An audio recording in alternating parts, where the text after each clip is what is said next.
বিতর্কিত ক্যাচের ছবি পোস্ট করে যা লিখলেন মুশফিক।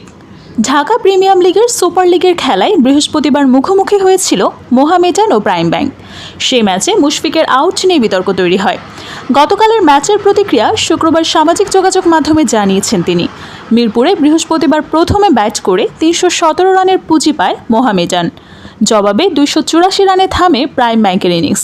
ফলে ৩৩ রানে জয় পায় মোহামেডান। প্রাইম ব্যাংকের ব্যাটিংয়ের সময় মুশফিকের আউট নিয়ে বিতর্কের সৃষ্টি হয়। মুশফিক ৬ হাঁকাতে গিয়ে ক্যাচ আউট হয়, তবে কিছুক্ষণ পর বিপত্তি বাধে। মুশফিক মাঠ ছাড়ার আগে তার সতীর্থরা তাকে আটকায়। তাদের দাবি ছিল মুশফিকের ক্যাচ নেওয়া আবু হায়দারের পা বাউন্ডারি ছুঁয়েছে। পরবর্তীতে রিপ্লেতে দেখা যায় ক্যাচ ধরে ওঠার সময় আবু হায়দারের পা বাউন্ডারি ছুঁয়েছে। এরপর খেলা কিছুক্ষণ বন্ধ থাকে, তবে শেষ পর্যন্ত মুশফিককে আউট দেওয়া হয়।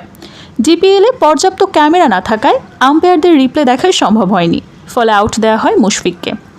এদিকে গতকাল ম্যাচ শেষের পর প্রাইম ব্যাংকের খেলোয়াড়রা ড্রেসিং রুম থেকে বের হয়নি। প্রাইম ব্যাংকের কোনো খেলোয়াড় মোহামেডানের কারোর সঙ্গে হাতও মেলায়নি। এই নিয়ে গতকাল রনি তালুকদারের সংবাদ মাধ্যমে কথাও বলেছেন। মোহামেডানের হয়ে গত শতক করা রনি বলেন, আমরা তো মাঠেই ছিলাম, বাকিটা প্রাইম ব্যাংকের ব্যাপার।